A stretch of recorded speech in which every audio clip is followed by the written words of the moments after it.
What's up, fam? I hope everybody's doing well this afternoon, this beautiful Saturday. I hope everybody's out getting some fresh air and getting some sunshine, getting that vitamin D to help build that immune system, getting a little bit of exercise, getting all that fresh air to help cleanse and disinfect the body, the inside of the body. Um, I hope everybody's being safe. I hope everybody's doing okay. I've got some breaking news on the Breonna Taylor case, and I've got some other information on the case. So I want to get right into this, okay? Um, this article that I'm reading from is coming from BET.com. So let's get right into this. Breonna Taylor's boyfriend won't face attempted murder charges after DA admits grand jury testimony was misleading. So they have dismissed the charges, dropped the charges against Kenneth Walker, Breonna Taylor's boyfriend. And it says prosecutors completely mischaracterized Kenneth Walker's actions to a grand jury, according to lawyers. And this was published earlier today. Kenneth Walker will no longer face charges of attempted murder and assault for attempting to defend his girlfriend Breonna Taylor after police raided their apartment on March 13th. The Commonwealth Attorney for Jefferson County, Kentucky, Tom Wine, announced at a news conference Friday. However, he could still face other charges. Well, of course, they can't just let it go. They can't. They can't just drop it and let it go. Why? Because he's a black man. But anyway, let's keep reading. According to the Courier Journal, Wine's office will move to dismiss the case against Walker, who was charged after he fired one shot out of Taylor's apartment, striking a police officer. Those same officers, Jonathan Mattingly, Brett Hankinson, and Miles Cosgrove, ended up firing 8 shots at Taylor and killing her after mistakenly assuming she was an accomplice to a local narcotic dealer.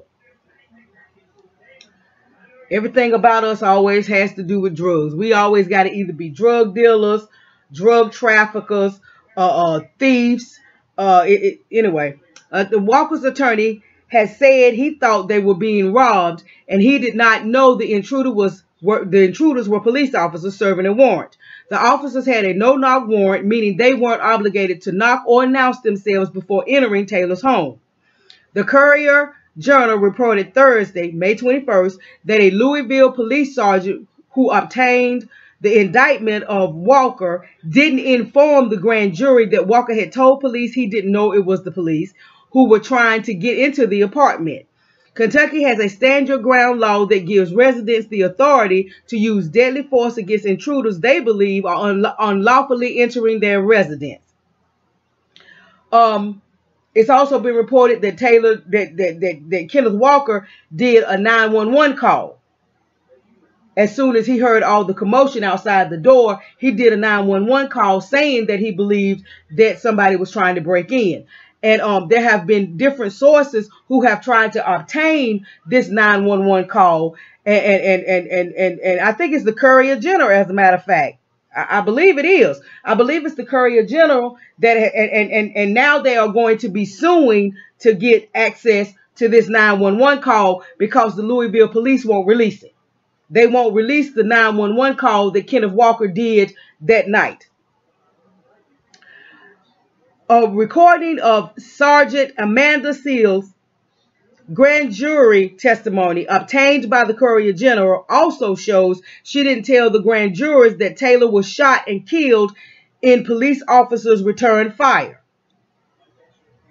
It's very possible there was no criminal activity on either side of that door because people couldn't hear what the other party was saying, Wine said. I believe that additional investigation is necessary.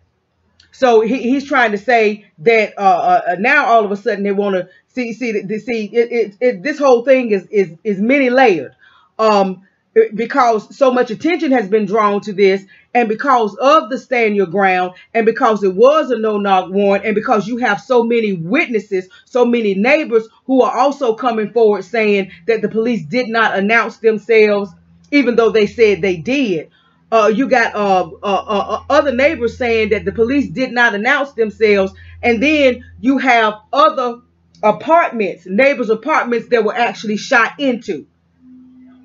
And now there's all this investigation that's going to be going into the police department. So to kind of quiet things down, to maybe kind of calm things down and get people's attention off of this, that's one of the reasons why they're not charging him. Understand, they're not doing this just because they want to do the right thing. There's more to it than this. Anytime you see something like this happening, especially when it's a black person, a black man, anytime you see this kind of thing happening, you've got to look a little bit deeper, and you've got to wonder, okay, what's the ulterior motive? What's the real reason for this? So they're not dismissing and dropping these charges against him simply because it's the right thing to do, and simply because they know he had every right as a legal gun owner, because he legally owned that gun. They know he had every right to protect his family, to protect his home, and to protect himself. They're not doing it just for that. They're doing it because they want some of this attention to go away. You understand what I'm saying? They want some of this heat and some of this pressure that's coming to go away, because now people are calling for these police officers to be investigated. All of this information is coming out about these different police officers and how many lawsuits they've been in and all of this kind of stuff. And see, they don't want all of that heat, because that heat is going to cause other investigations to rise up. And that's what we'll talk about a little bit later on. But let's keep talking. Let's keep reading. Wine acknowledged that a grand jury should have seen more information before deciding to indict Walker. Wine did, however, leave the door open for bringing new charges against Walker. According to the Courier Journal, he says if there is sufficient evidence to go back to a grand jury, prosecutors will do so. Walker will also be given the opportunity to testify should he choose to do so. Of course, they want to leave the door open, because they think this is going to go away, and then maybe later on down the road, they'll jump out with some different shit that they tried to come up with, talking about the investigation, prove this or prove that. No, you can't let up the heat, and we can't let up the heat on these people just because they're dropping the charges against him. Those police officers still need to be held accountable for what happened to Breonna, for her death, and for them busting in them people's house like that, based on the wrong information. And we'll get into that too in a minute. Rob Egert, Walker's attorney, moved for a dismissal of the charges on the grounds that prosecutors woefully misled the grand jury to get the indictment. The picture presented to the grand jury completely mischaracterizes the events that took place at Ms. Taylor's apartment and resulted in Ms. Taylor's death, Egert said. Taylor's family members and their attorneys have also called for charges against Walker to be dropped. Don't African Americans have the right to Second Amendment? Attorney Benjamin Crump, who is representing Taylor's family, asked last week. He was trying to protect Breonna. He was trying to protect himself. And this is a statement that the family's attorneys put out. Today, Commonwealth Attorney Tom Wine announced that the charges against Kenneth Walker have been dismissed, charges that should never have been filed. This is a belated victory for justice and a powerful testament to the power of advocacy. Kenneth Walker and Breonna Taylor did everything right the night police ambushed their home, killing Breonna. Kenneth called 911, although the Commonwealth Attorney did not play it today. So see, there is that 911 call that they're not releasing. Child, if these was white folks, they'd have been released that call. They asked several times who was at the front door without a response. Kenneth fired a non-lethal warning shot from a legally registered gun. Unlike the police, he did not shoot to kill. While dismissing the charges is the right thing to do, it comes more than 2 months after Breonna was killed and Kenneth was arrested. Louisville police spent these months defending their actions and smearing Kenneth's and Breonna's good names. This is just another step to the LMPD taking full responsibility for its actions. They need to get their story straight. First, they publicized that they knocked and announced, but then they stated they had a no-knock warrant that did not require them to knock and announce. And then today, the prosecutor said on a dry erase board that it was a knock and announce warrant. And they want the public to have faith that they can trust the police in the execution of this warrant. Until everyone involved is held accountable and the full truth of what happened that night is revealed, justice for Kenneth and Breonna is incomplete. To everyone who stood with Bree, thank you and continue to raise your voice for justice and for the value of Black lives. None of the officers involved in Breonna Taylor's death have been arrested or charged. Senator Kamala Harris, oh Lord child, I'm so sick of hearing about her. Now all of a sudden she want to try to act like she's so pro-Black. Come on now. Senator Kamala Harris and Representative Lucy McBeth have jointly called for the U.S. Department of Justice to open a civil rights probe into Taylor's death. And that's it for that article. So that's the breaking news. The breaking news is that these charges against him have been dropped. Although they're leaving it open to maybe charge him with something else later on down the road. But these charges have been dropped. But let's get into more of what may be behind this sudden change of events.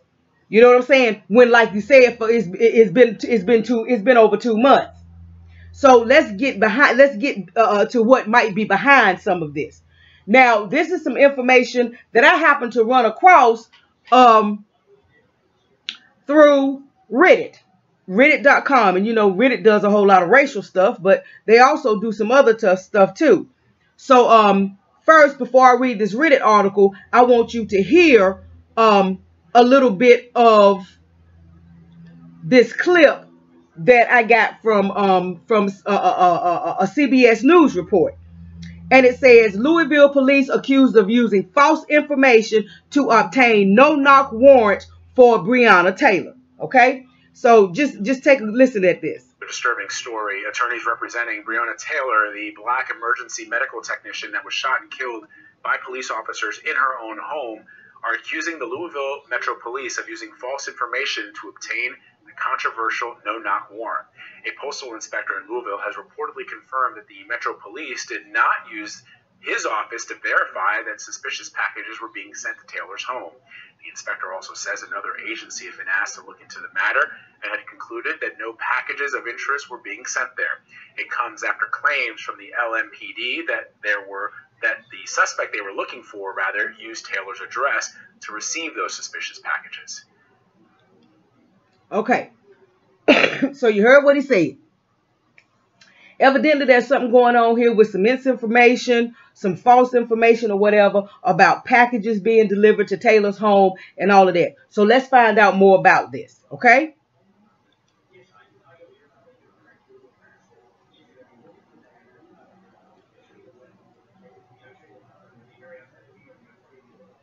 Now, first, let's do some background for anybody who doesn't really know what's going on as far as the Breonna Taylor situation is concerned and all of that. Let's first just do a little background information, okay? And let's bring you up to pace on what's going on. And I hope y'all can't hear that, but my yard is being cut,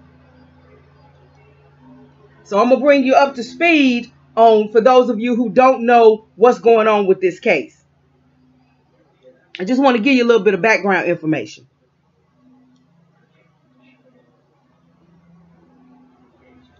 Hold on.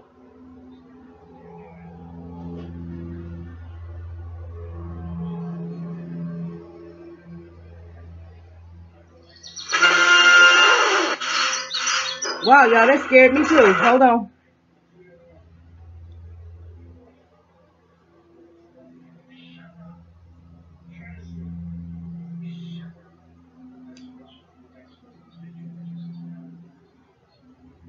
Okay, on March 13th of this year, 2020, around 1 a.m. in the morning, police officers showed up at Breonna Taylor's home from from what some reports I've heard is that, you know, her and Kenneth didn't live together. He was there that night, but they didn't actually live together. But anyway, they showed up at her home, like I said, around 1 a.m. in the morning. So it's after midnight, folk in the bed, sleep, and all of that. And they have this no knock warrant, which means that, you know, they can come and they can break in your, basically they can break into your house. They don't have to announce themselves. They don't have to knock. You know, they can just, you know, force their way into your home. And it woke him up. It scared him. Kenneth immediately called 911 to let him know what was going on. And he grabbed his gun, which he's a legal gun owner. He grabbed his gun and fired a shot. Well, the police on the other side of the door, who were in plain clothes and were in unmarked vehicles, started firing back. And Breonna was hit 8 times and killed. And there are pictures that show the inside of the house. And you'll see some in this video. There are pictures that show the inside of the house, and you see bullet holes in walls and everything. So these bullets actually went into other apartments of neighbors. And the neighbors have come out and said that the police did not announce themselves, that they didn't hear the police announce themselves. And they are also outraged because their lives and their families' lives were also put in danger.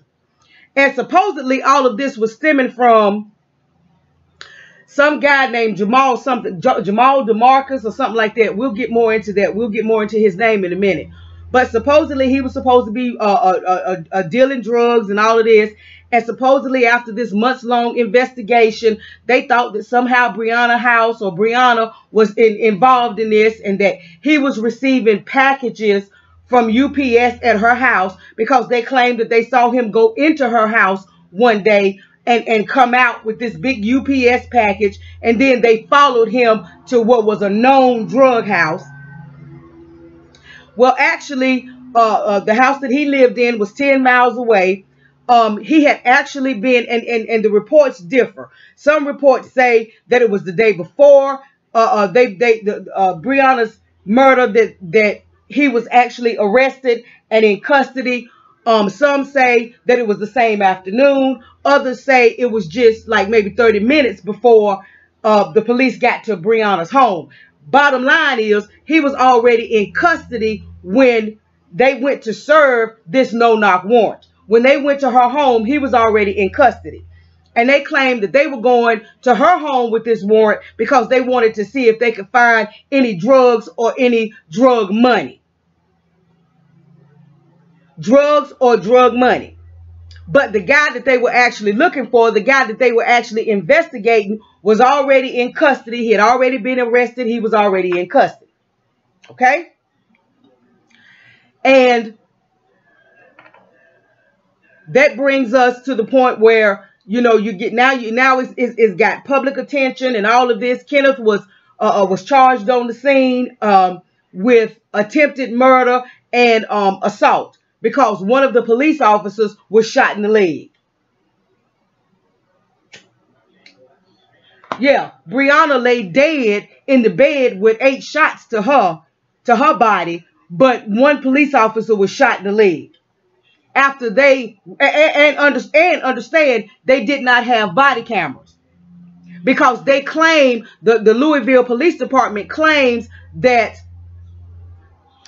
this particular division, this particular squad in the police are not required. They don't have to. They don't use any kind of body camera equipment. So there's no body cam video to see.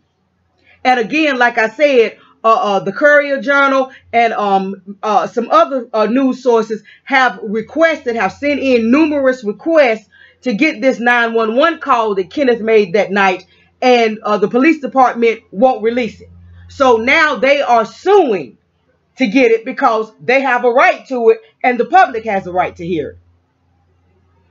So let's get more into all of this about this package and all of this, because see, it was this package, it was this information that was put on the request before the judge for this no-knock warrant. Because they say that it's supposed to be a little bit more difficult for you to get a no-knock warrant, and that you have to provide more information to the judge in order to get this warrant. So this thing about packages being delivered to Breonna's house was part of what they put on this request to get this no-knock warrant. So let's get more into that. Let's delve more into this information about this package and the possibility that the police lied on the affidavit to get this no-knock warrant. Louisville postal inspector, and this is coming from WDRB.com. Louisville postal inspector, no packages of interest at slain EMT Breonna Taylor's home. And this was updated May 16, 2020. And in this video, they show you an image of her door and how it was battered and beat in.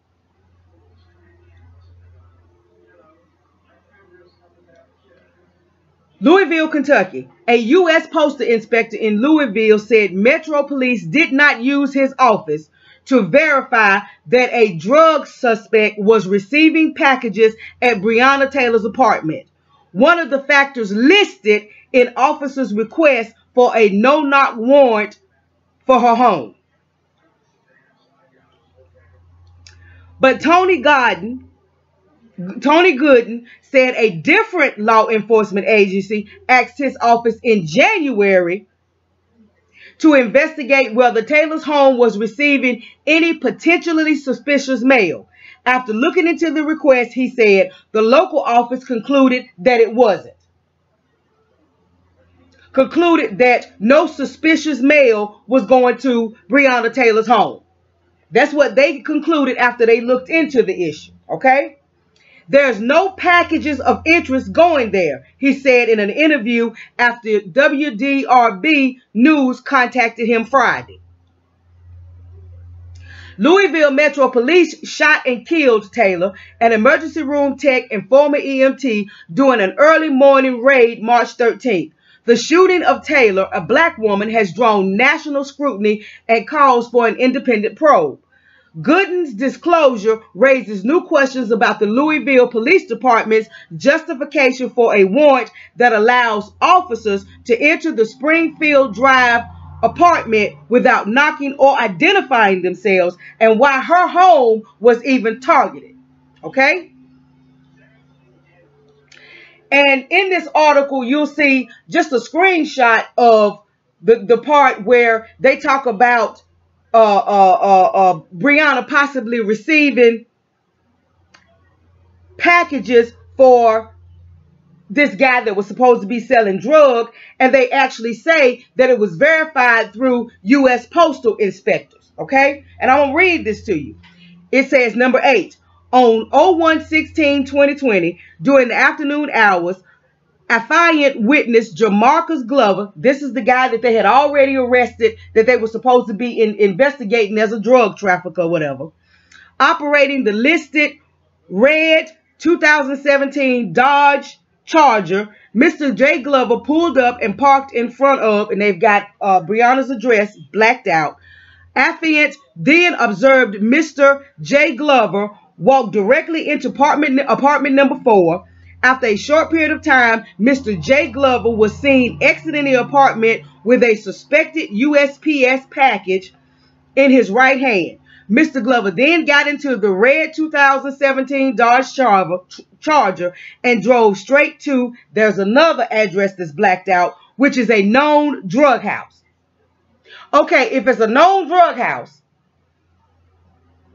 and you see him going in this drug house, then why haven't you already arrested him? If this was in January, why did it take you to March 13th to arrest him if you say it's a known drug house and you see him going in the drug house with this suspicious package? Okay, why are you concentrating so much of your attention on this woman's apartment that they say was 10 miles away from this so-called drug house? Okay, let's keep going. Number 9. Affiant verified through a U.S. postal inspector that Jamarcus Glover has been receiving packages at Breonna's address.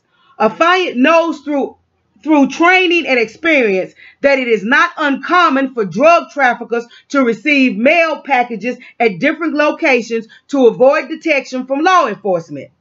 Affiant believes through training and experience that Mr. J. Glover may be keeping narcotics and or proceeds from the sale of narcotics at Breonna's address for safekeeping. So they definitely use this so-called information about this package and this so-called verification through a UPS postal inspector. They definitely use that to get this no-knock warrant. Okay? Now let's keep reading. Gooden declined to identify the agency that made the request for his office's aid, but said it occurred in January. Around the same time, according to an affidavit, Louisville police were conducting surveillance on Taylor's home where they believed Jamarcus Glover, their main target, was keeping narcotics or proceeds from drug sales.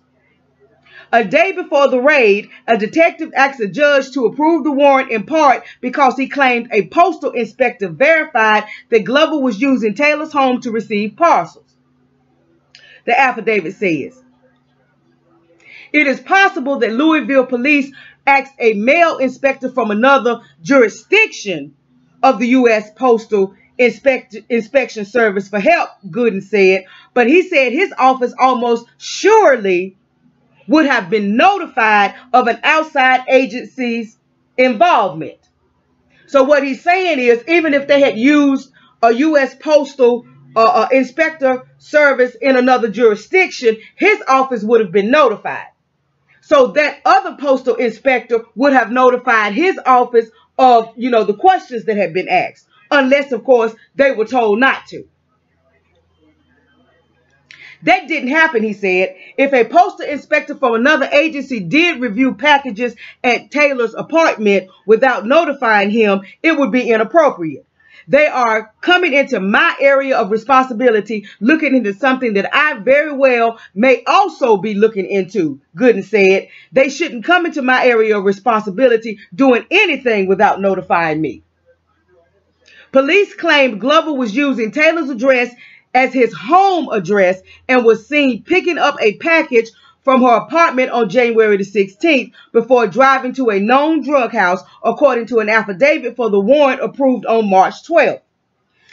Affiant verified through a U.S. postal inspector, see, this is what I already read. Affiant verified through a U.S. postal inspector that Jamarcus Glover has been receiving packages at Taylor's home, police wrote in the search warrant. Gooden questioned why Louisville police would not rely on the local postal inspector for help with the investigation. I don't know why you are in a city that houses a postal inspector office and not go through that postal inspector's office. Okay? Gooden initially said postal inspectors would not be able to verify whether an individual was having packages sent to another person's home. However, he has since clarified that they can, but it would be labor intensive. Jessie Holliday, a police spokeswoman, declined to answer questions about the case because it is under investigation. Of course, it's under investigation. Of course, you ain't going to answer no questions about that. But if it was a case where the tables were turned and somebody black had done something, you'd be out doing all kinds of press conferences and answering all kinds of questions and putting out all the kinds of information out there. If this warrant was based upon a blatant misrepresentation by LMPD officers to a circuit court judge, then add perjury to the list of the illegal officer conduct that led to a beautiful innocent woman's death, said Louisville attorney Sam Aguirre, who is representing Taylor's family in a lawsuit against the officers involved. They should have never been at that home, and they should all be fired and prosecuted to the fullest extent permitted by law.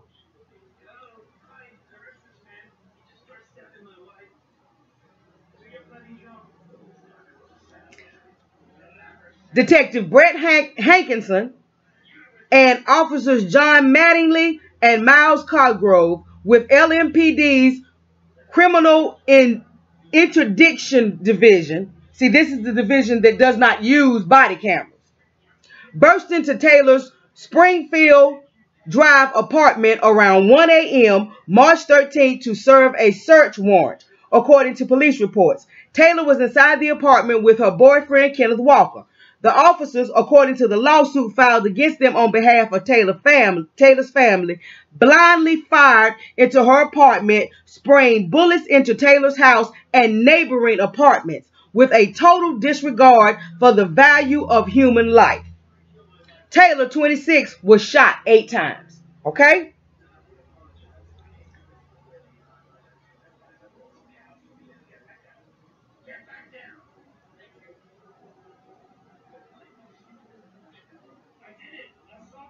Now, I want to give you the reasons why they defend no-knock warrants, and why, they say no-knock warrants are necessary, especially in so-called drug cases, right?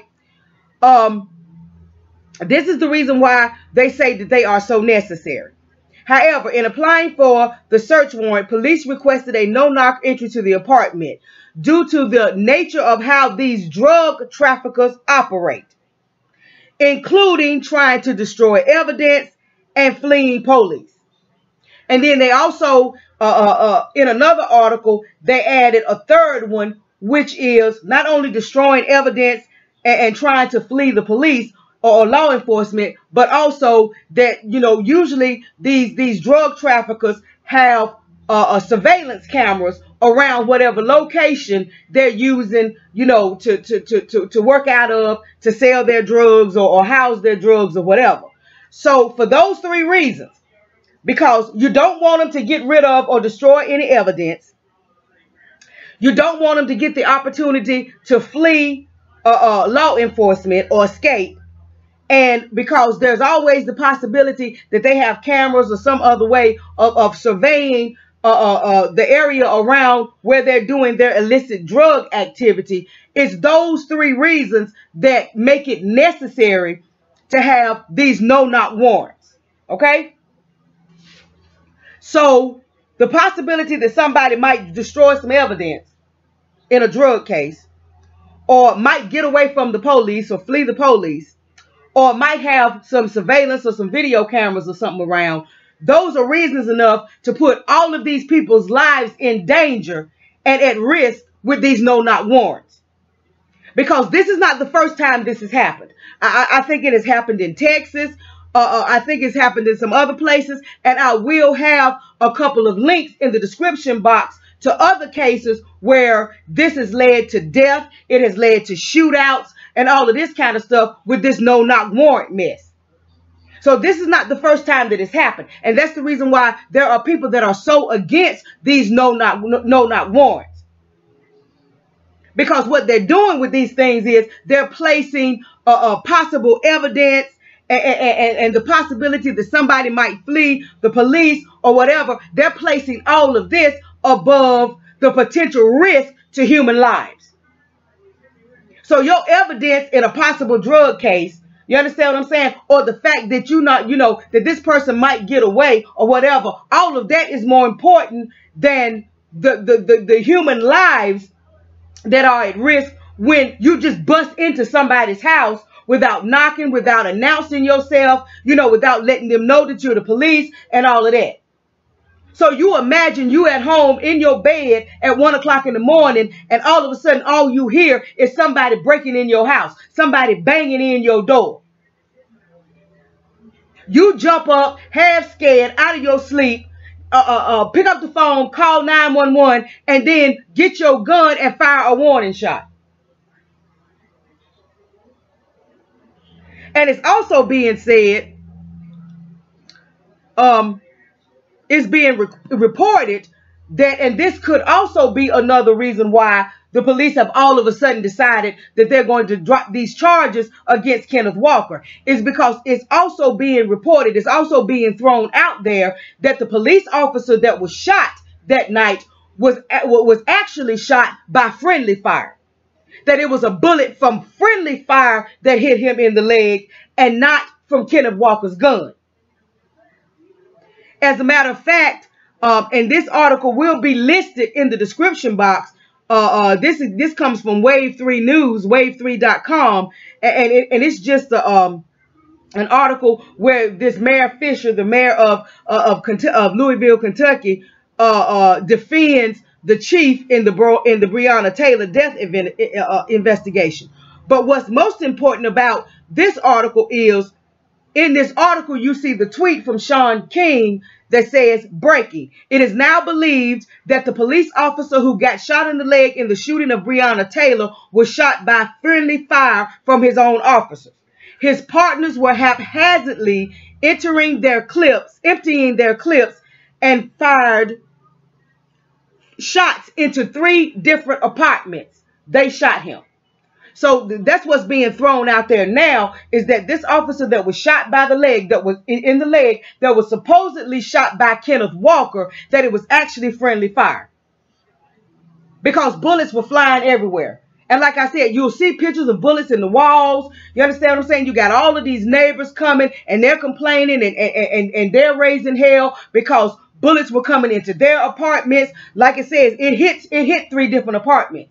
And if I'm not mistaken, they said that one apartment, it went in the bedroom of a 6-year-old child that was asleep.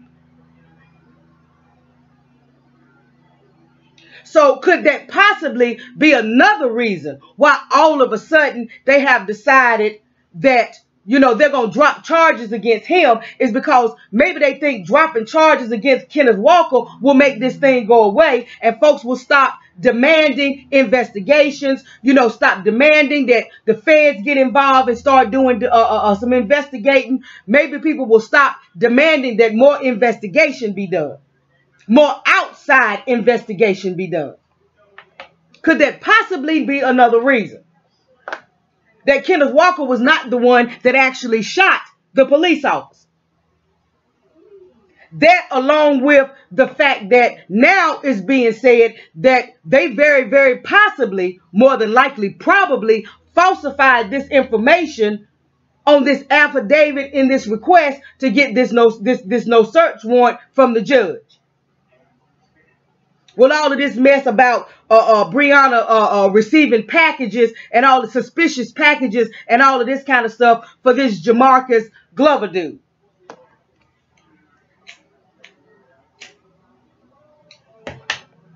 So see, when you put it all in context, it makes sense. Because you know, let's be real. Let's keep it a buck. They don't normally just, you know, haphazardly, you know what I'm saying? That's not something that they normally do, is just drop charges against black men. Even in cases where they have evidence that the black man is innocent or whatever, they just don't normally just, you know, just drop charges and walk away from prosecuting the black man. So when that happens, you understand what I'm saying? You have to say, okay, what's really going on here? What was this really all about? Why are they really doing this? But then when you find out that the police officers very well could have lied to a judge in order to obtain this no-knock warrant, which means they got it illegally, which means they didn't have any legal right to be at her apartment in the first place, that puts a total different spin on it. And you won't see this story in mainstream media. The only reason, like I said, the only reason why I found this story is because I was doing my research on this whole Breonna Taylor case, and I happened to run across a post that was on Reddit, and and in that post, it led me to this article from WDRB.com, which talks about this whole misinformation as far as whether or not they actually talked to a U.S. postal inspector and actually got that verification from a U.S. postal inspector.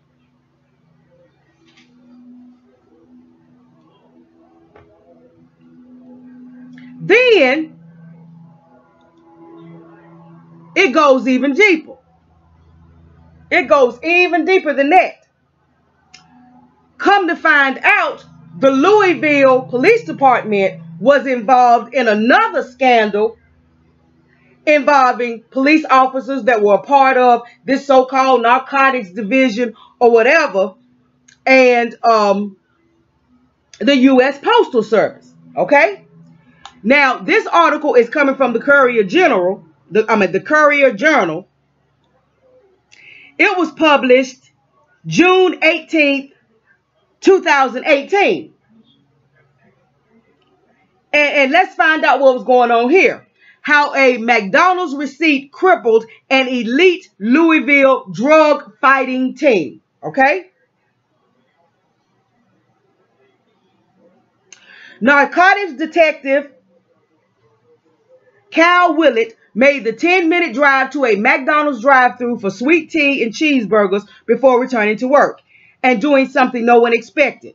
Alone in his white Chevrolet Tahoe outside the UPS Global Shipping Hub, where he worked with an elite task force to intercept drug shipments, Willett tore the packing tape off of a box, pried open a metal safe, and stole piles of cash totaling about $40,000.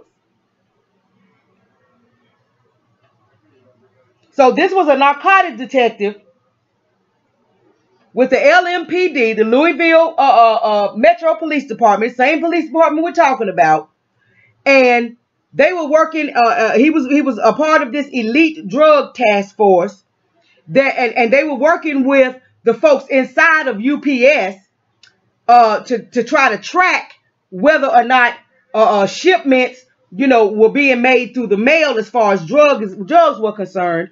Well, he decided that he was going to open up this box. He was going to open up the safe that was in this box, and he was going to steal $40,000 worth of drug money that was supposed to be evidence in a case.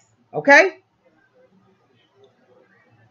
But the Louisville Metro Police veteran, well trained in exposing criminals' missteps, made an elementary mistake of his own.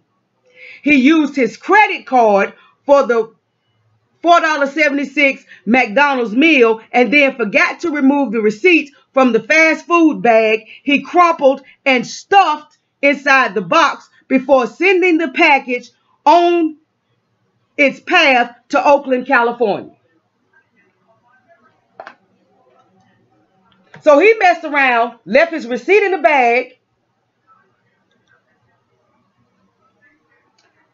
balled the bag up, stuffed the bag in the box, retaped the box, and sent the box on its way to where it was supposed to be going.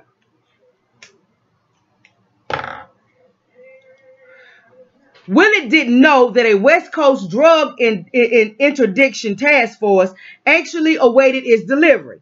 A judge had already signed a search warrant to allow investigators to open the package, as it was expected to contain valuable evidence. So this was evidence that the folks on the West Coast were waiting for in one of their cases.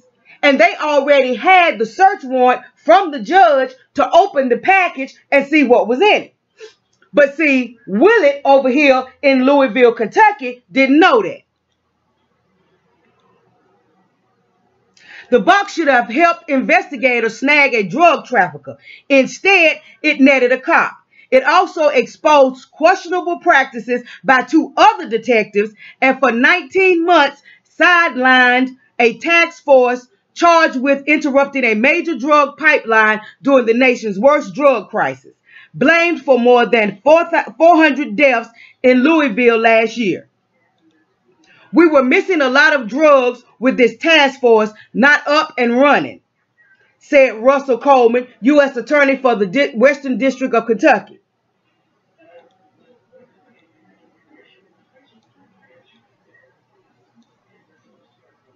Come on, come on, come on.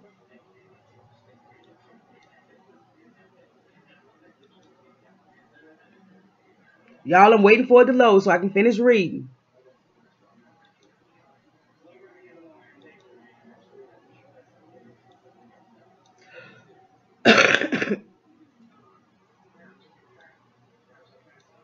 Okay.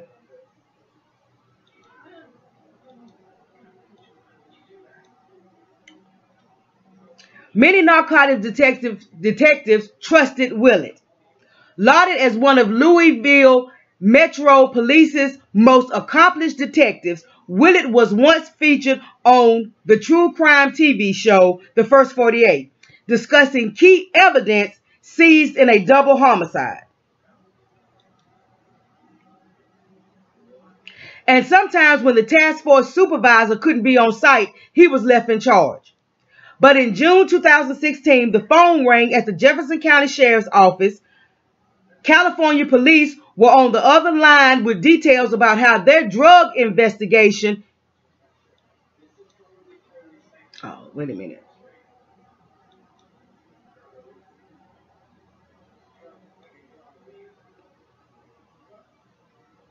Wait a minute.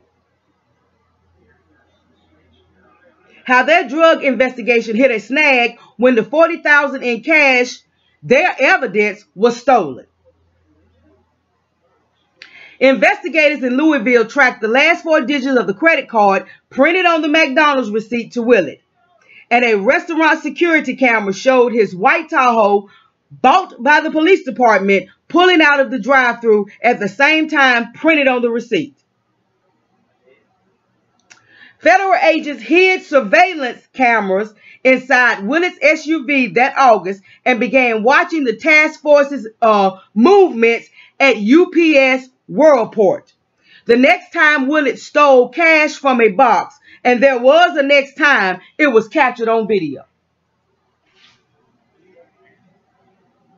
So see, they've already had a scandal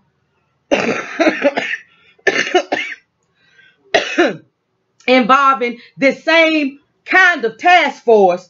You understand what I'm saying? Back in 2000, from 2016 to up until 2018, they already had this scandal. Okay. The felony theft case against Willett was mounting as the FBI and Louisville Police's Public Integrity Unit teamed up to investigate. The probe into one man's actions soon spread to an inspection of an entire task force charged with keeping drugs off the streets. The team had worked hard to earn a coveted federal designation in the High-Intensity Drug Trafficking Area Program, which provides money, training, and resources to those policing the most saturated areas. It united 5 members from LMPD, 1 from Kentucky State Police, 3 from the Jefferson County Sheriff's Office, and 1 part-time agent from Homeland Security Investigations. They hunted for drugs in packages flown through UPS, FedEx, and the United States Postal Services, intercepting many poisons in 2016, including 50 pounds of heroin, about a day's supply for 22,500 addicts. They also found 197 pounds of cocaine and 190 pounds of meth. But that partnership imploded. Under scrutiny, the Louisville police pulled the task force out of Worldport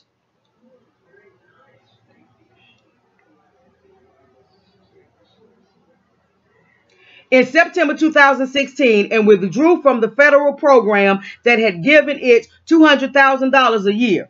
After news of the scandal leaked to the Coroner Journal and other reporters, Louisville police issued a public statement that a federal investigation was underway. The task force remained shut down for 19 months.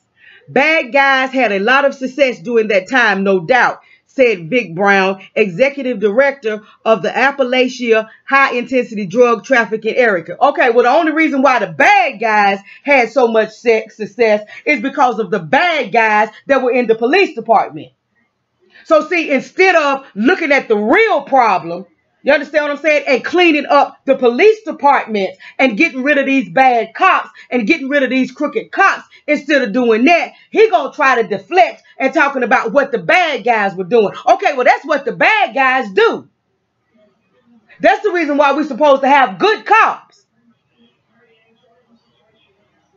But you can't complain about the bad guys doing what they do when you got cops being just as bad and making it possible for the bad guys to do what they do.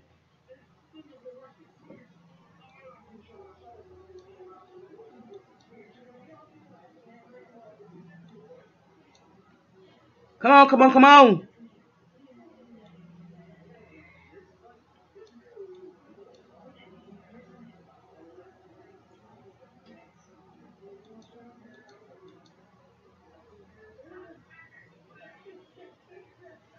Child, I'm trying to get this page to do right. You know how it is.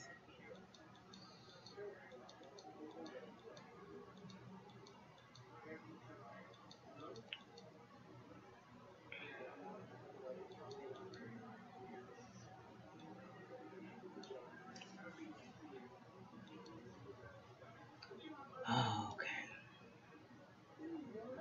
Hold on, you guys, because I want to read the rest of this. This is real interesting, and it kind of gives you a different perspective about what this Mr. Gooden said when he said that they may have used another inspector from another jurisdiction to try to find out this information about Breonna's packages and about the packages that were coming to her house and all of this.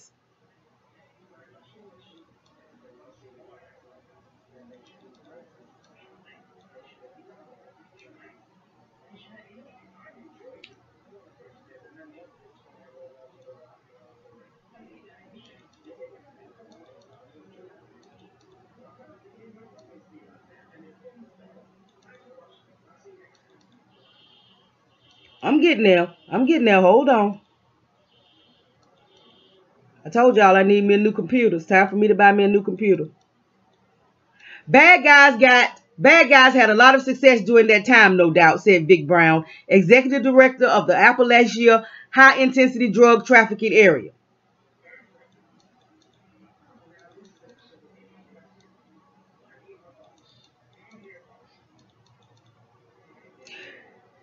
Sneak and peeks called illegal. While looking into Willett's actions, agents also noticed something else that seemed odd.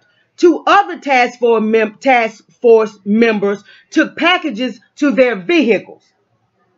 So they were taking these packages out of this UPS Worldport and putting them in their vehicles, just like Willett had done.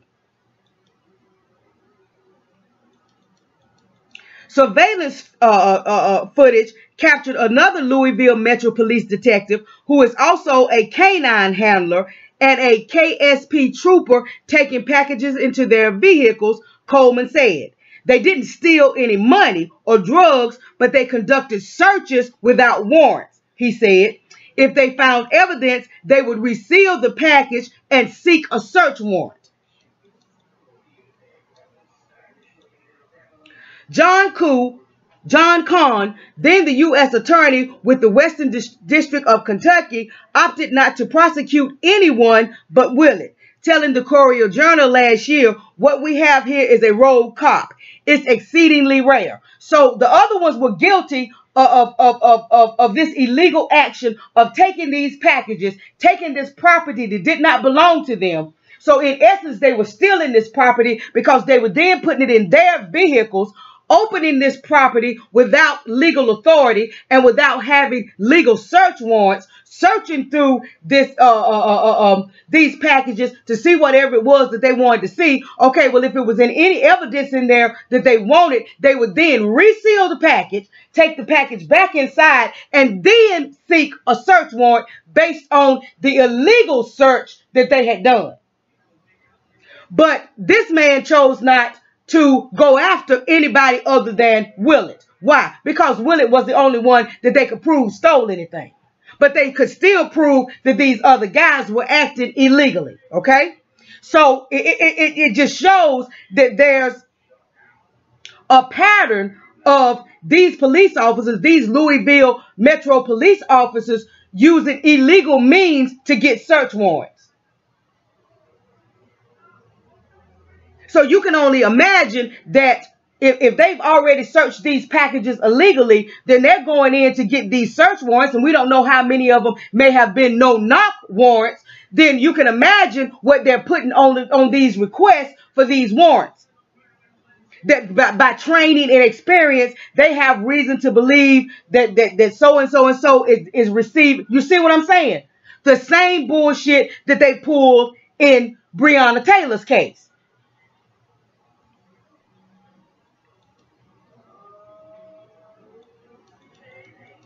But some legal experts say the searches without warrants also were criminal, a clear violation of civil rights since the Fourth Amendment offers protection from unreasonable searches. So these were illegal searches. So they got these legal, so-called legal search warrants based on illegal searches, based on information that they had obtained illegally. So that made every search warrant that they got, that put every search warrant that they got in question. And now here we are in 2020 with a very, very similar situation, because now they use this same information that they suspected that packages were being delivered to Breonna's home for this drug trafficker. Now they're using this very same type of information to get a no-knock warrant for her home, and it leads to her death.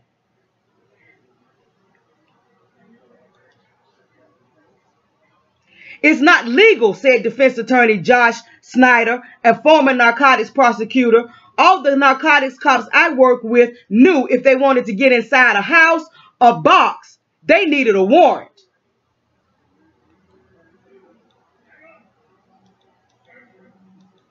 Then you got another a University of Louisville law professor saying it's a clear constitutional violation to have opened those packages without a warrant. Some cops dubbed the searches sneaking peeks. They became accepted practice by some members of the task force. Now remember, this is supposed to be this elite drug task force in the Louisville Metro Police. But the practice wasn't endorsed by the chains of command, Coleman said. Kentucky State Police Commissioner Rick Sanders said he only learned of the practice through the FBI investigation. Yeah, right.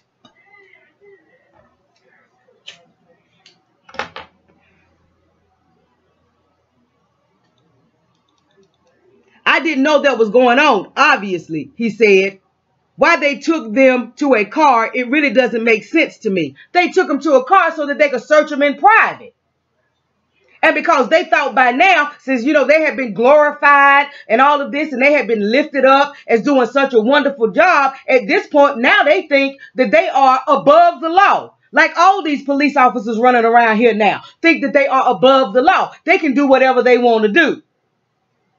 And do it under the color of law. They can break all kinds of laws. They can go against all. They can do all kind of constitutional violations. They can break all kind of civil rights and do all of this under the color of law and get away with it. Why? Because you've let them get away with it for so long.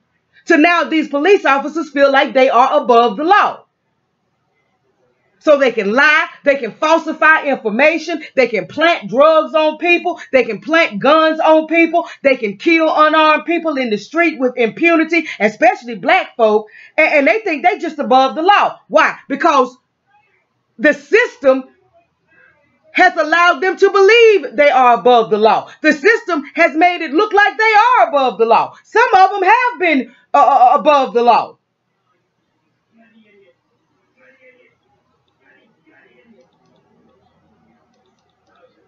Coleman said law enforcement officers shouldn't have taken packages to their cars for inspection. There's no gray in that. State and Louisville police investigated but didn't find criminal wrongdoing by their employees.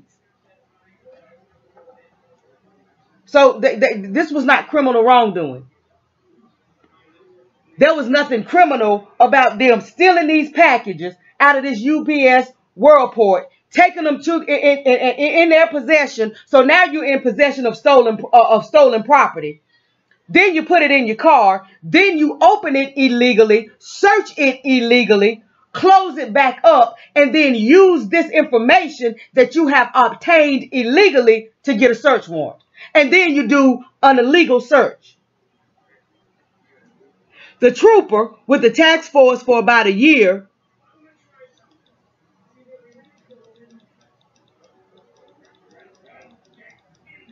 hold on, y'all. It's sticking again.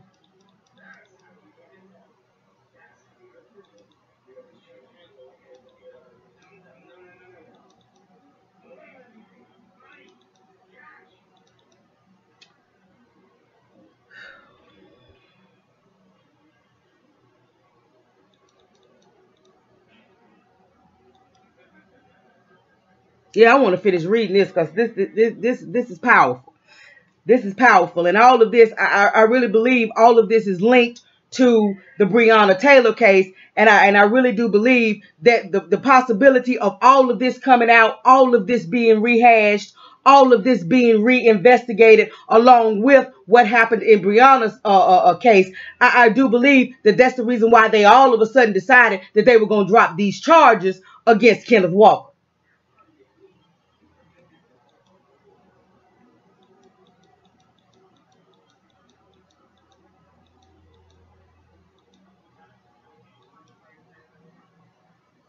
Okay, I'm going to close that.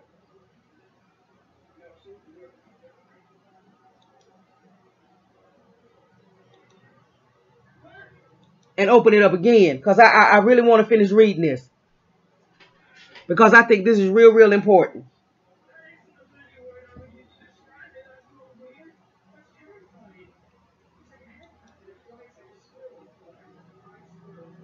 Let me open this up again.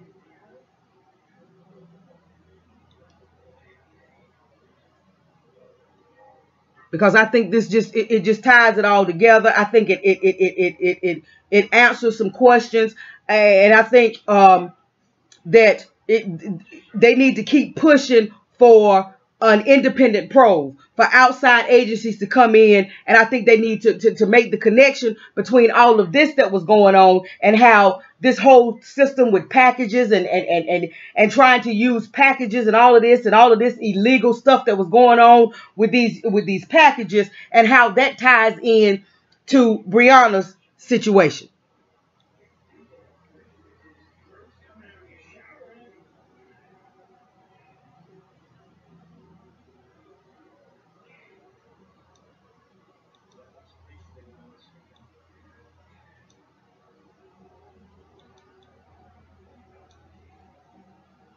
Okay, I got it back uploaded. Now hold on. Let's see what's going on here. Let's see if we can get back down here.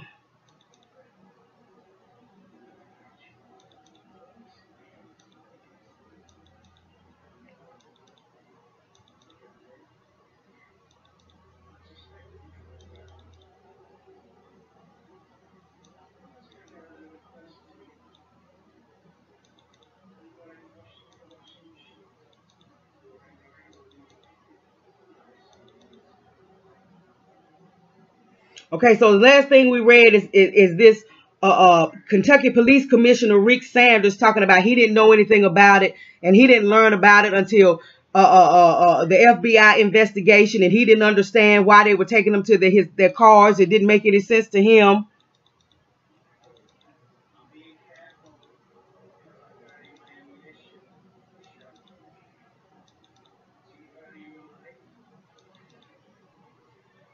And then they talking about how they didn't find any criminal wrongdoing with the police investigation. The trooper with the task force for about a year did not receive formal training and has been conducting these investigations commensurate with instruction provided by other veteran task force members, Sanders said. The Louisville detective, who was on the task force with Willett when it began earning federal funding in 2011, also said he was trained that it was accepted to search packages without warrants. Deputy Chief Mike Sullivan said, but when asked who provided that training, Sullivan said he couldn't speculate on that. So, you know, you got folks talking about this one wasn't trained, and then you got other ones talking about, well, I was trained, but I was trained and I was told that it was okay for us to search these packages without warrants and all that. So, see, it was a big scandal. It was a big mess. And something should have been done then. If something had been done then about this type of behavior, especially with these so-called narcotic task force, dealing in all of this so-called drug trafficking and all this lie talking about the war on drugs and all of that, then it's very, very possible that Breonna Taylor would still be alive now. Let's keep reading. Sullivan said he didn't know how or when warrantless searches began. Once it was discovered this practice was not the preferred method, it was stopped, he said. Brown, in charge of high-intensity drug trafficking area designations in 4 states, said Louisville police led the task force and it would have been up to them to set the protocol. Louisville Metro Police Sergeant Joe Dennis, who supervised the task force on site, has since retired and couldn't be reached for comment. I bet you he couldn't. I think we all, looking back, think there was a lack of formal training and adequate checks and balances, Saunders said. So like always, when the police are caught up in some shit, when the police are caught up doing their crooked stuff, it's always inadequate training. It's always inappropriate training, or they weren't trained right, or whatever. It's never the fact that it's just bad cops and that the whole system needs to be broken down and redone. Short prison sentence disturbing. For Willett, his punishment came swiftly. After FBI agents questioned him, he left the police force in October 2016. The evidence was hard to refute, so he didn't try.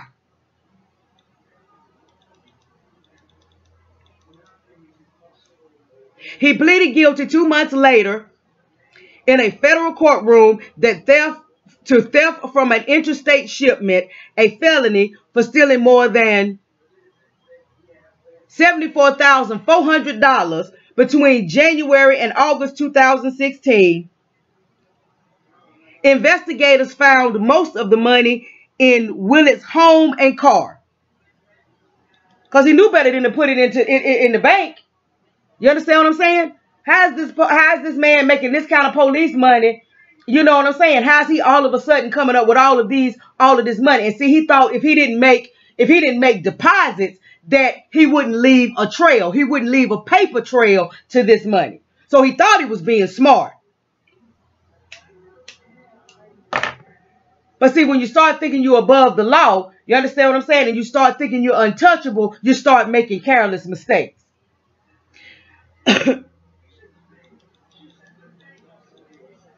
Get this now. Prosecutors pushed for a year in prison, but U.S. District Court Judge Thomas B. Russell shaved that time in half. Willett has already served his 5 months in a federal prison and 5 months home detention. He remains on supervised probation for 2 years and is barred from owning a firearm, meaning he can't work in law enforcement again. And of course, this will be linked in the description box. You can read the rest of it. But I just wanted to read enough of it to give you an idea of what was going on. And if I'm not mistaken, let me go down here to the end of this.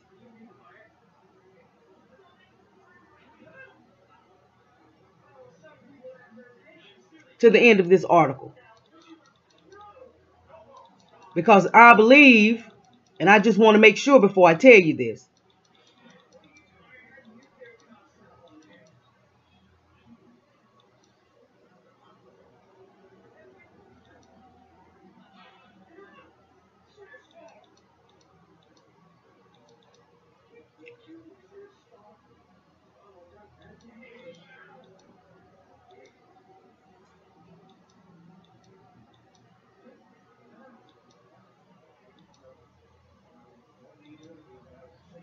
okay, now listen to this. The new team includes 5 members from LMPD, 1 from KSP, and 1 from the Sheriff's Office. The new task force, which Coleman calls the 2.0 version, launched in April with increased protocols and oversight. Yeah, right. One rule clearly stated up front: no opening of packages in cars alone or without warrants. When packages are opened, security personnel at UPS, FedEx, or post offices must be present. That should have been in practice all along, according to UPS policy, Coleman said. So they've already started another task force.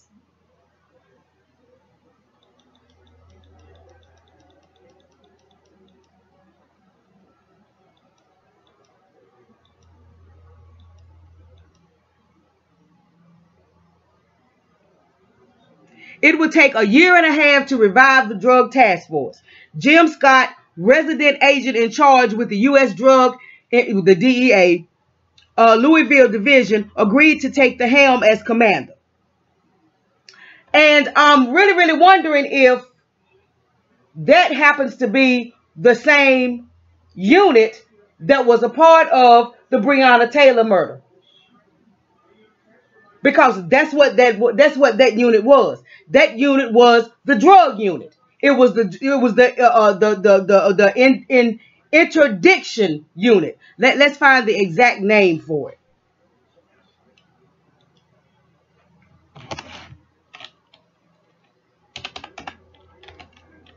Yeah, we're gonna find the exact name for it.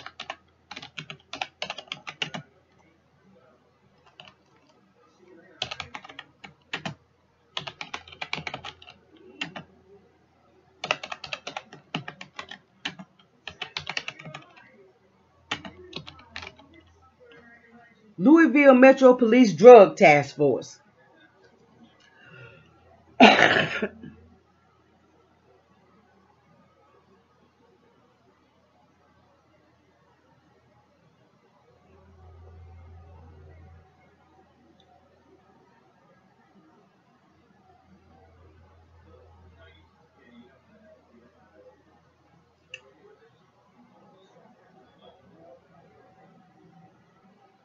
Okay, let's get the exact name.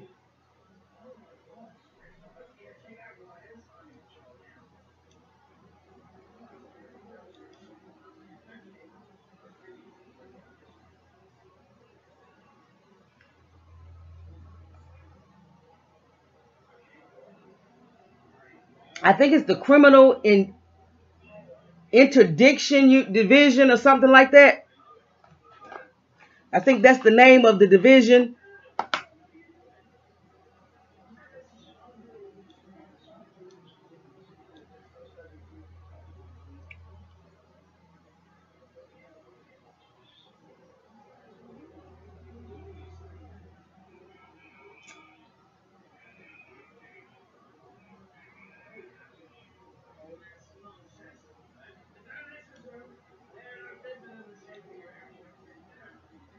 Hold on, y'all, because I want to find the name of this thing.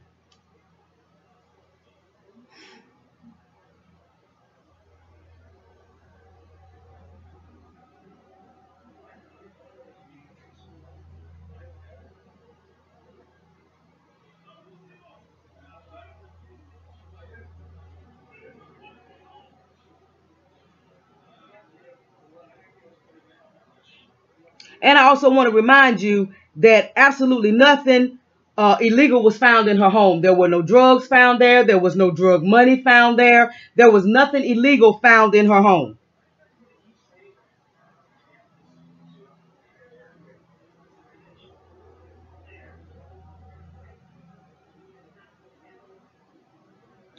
I'm looking for it so hard that maybe that's the reason why I can't find it.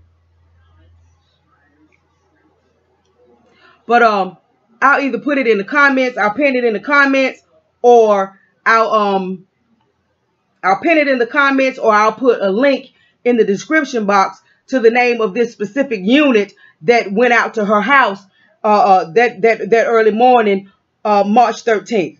But again, what I'm trying to get everybody to think about and trying to draw everybody's attention to is all of a sudden they have decided they're going to drop these charges. And we're finding out some background information and some stuff that mainstream media is not reporting. One, that it's being said that this police officer was not actually shot by Kenneth Walker, but that he was actually hit by friendly fire, because bullets were just flying everywhere, and he actually got hit by a police officer's bullet. That would explain all of a sudden them dropping the charges without them having to say that that's what really happened. Then we have this falsifying, or the possibility that they falsified this affidavit, this request to get this no-knock warrant, by saying that they had actually talked to a U.S. postal inspector. And you got Gooden, who would have been the one that they would have talked to. He would have been the one to tell them this information. You got him coming out saying that he never told anybody that, and that when another agency came and asked about it, they investigated and they let it be known that no packages of interest were being shipped to her house. And then you got this background information about this whole scandal, about them being at this UPS hub and illegally opening up packages, stealing money, illegally searching packages, and using the information that they obtained illegally to get search warrants and all of that. So they, quite naturally, they don't want anybody coming in. They don't want any outside agency coming in and investigating all of this, rehashing this investigation from back in 2016 and making these connections. In this case with Breonna Taylor, they don't want that.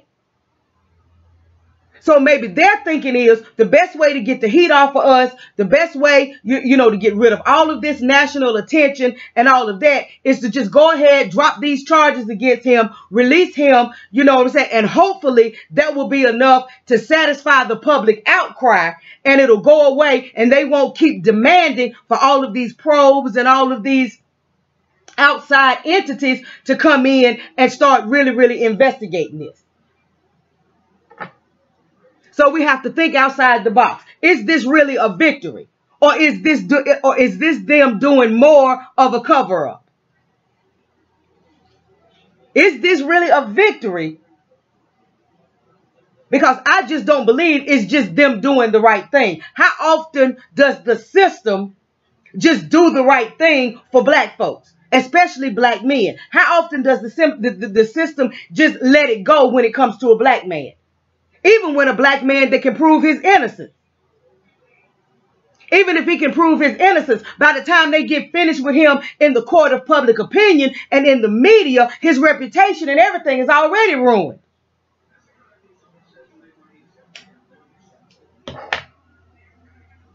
So no, this is not a case of them just doing the right thing or just abiding by the law or whatever. No. There's more to it. This is part of the cover-up. There's things that they don't want anybody to find out. And if an independent source comes in, an independent agency comes in and starts really investigating, maybe they'll find out the real reason why they were at Breonna Taylor's house that morning at 1 o'clock in the morning. They'll find out the real reason. And they'll find out it had nothing to do with them believing or alleging or suspecting that she was a part of some kind of drug, narcotic, or drug trafficking scheme or something like that. They'll find out it's something that goes a little bit deeper than that. Because quite frankly, this sounds like a hit. Because neither one of them had criminal records. Kenneth Walker owned that gun legally, had the legal right to use it, had the legal right to protect himself, Breonna, and his home. When they got there, no drugs, no drug money, nothing illegal was found. The main target, and they say that he's the main, that this Jamarcus Glover was the main target of this investigation. Okay, well, they already had him in custody. He was already in custody. So why were they really at Breonna Taylor's house? Because it sounds like a hit.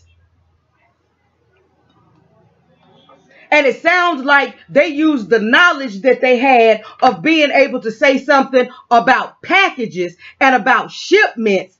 It's because they had used that before to get search warrants and possibly no knock search warrants. It sounds like they used that knowledge in this case, and possibly more likely probably falsified that information so that they can get this no knock warrant so they can go to her house.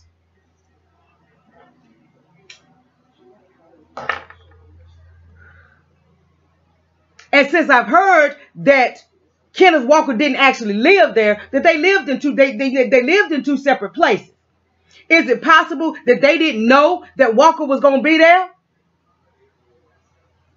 Is it possible that they intended to just burst in on this young woman and kill her and maybe plant some drugs or some drug money or whatever in her apartment so that they could make all of this stick? Why did they really want this young woman who was an EMT? She was a frontline worker. She was a worker in the emergency room. Why did they really want her dead? To the point where they would go through all of this to get a no-knock warrant for a young woman's house, a no-knock warrant.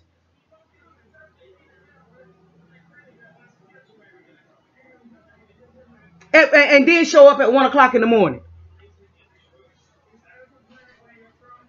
Now, it's obviously based on what they said in the affidavit. It's obvious that they had been surveying her house, that they had been watching her house. Okay, well, why couldn't they just watch her house?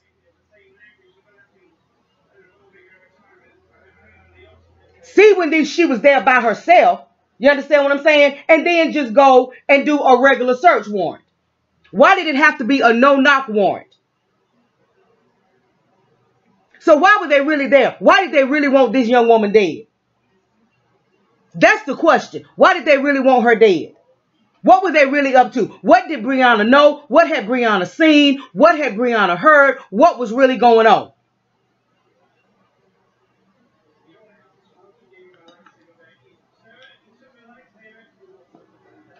So I just wanted to bring y'all that background information and how all of this stuff is relating to each other so that you could see that, yeah, I'm glad they dropped. Don't get me wrong. I'm very glad they dropped the charges against him. And that's exactly, he should have never been charged in the first place like they said. But I'm not looking at it as a victory. Because there's more to it than this. There's more to it than, like I said, them just realizing that they had done something wrong or they had made a misstep or whatever, or they were just doing the right thing. No. That doesn't happen for us. That doesn't happen. Very, very, very, very rarely does that happen for foundational Black Americans, especially when it comes to police and the legal system and the so-called justice system and all of that. Very, very seldom does that happen for us. So there's more to it. So we've got to keep pushing on this. We've got to stay on this. The national outcry, we can't just get appeased because they've dropped the charges against him. I hope her attorneys, I hope her parents, her family's attorneys, I hope Kenneth Walker's attorneys, I hope these people don't just, don't just accept this and allow this to appease them. I hope they continue to push for more investigation. I hope they continue to push for federal, for the government, for federal government or the DOJ or whoever to come in and investigate this thing so they can find out the real reason why this young woman is dead. But that's the breaking news, that they have dismissed the charges, dropped the charges against Kenneth Walker. But they have also made it clear that they're leaving it open in case they want to charge him with something else later on down the road. But if we keep the heat on them, you understand what I'm saying, and keep all eyes on them, they won't have the opportunity to do that.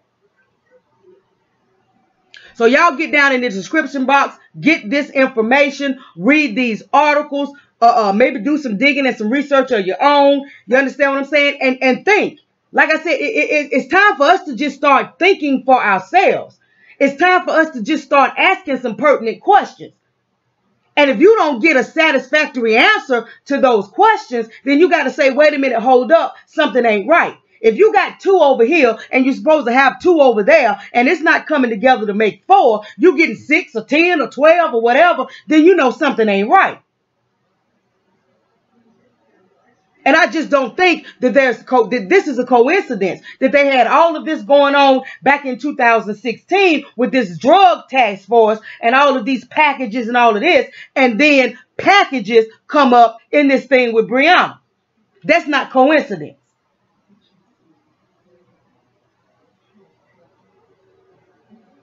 So let's keep our feet on their necks. You know, let's continue to demand investigations, to demand more answers, to demand truth, to demand transparency. The news outlets will continue to demand that this 911 tape call that Kenneth Walker did on that morning, that it's released to the public.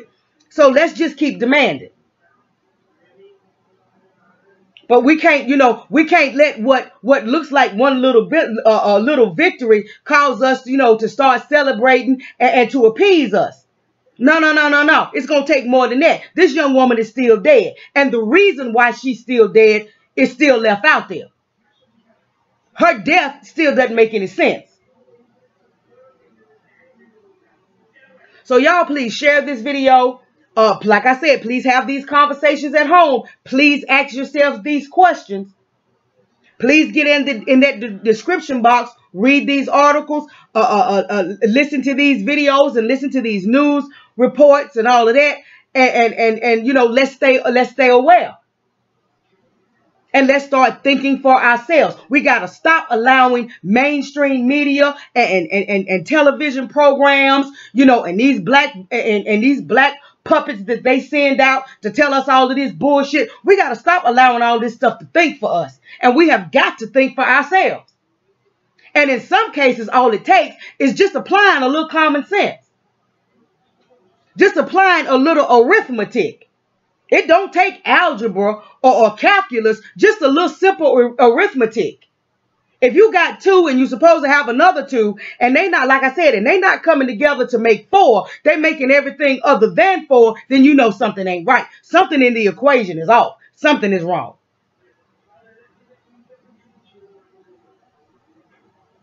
So let's think, people. And foundational Black Americans, let's stay on code. Y'all have a good one.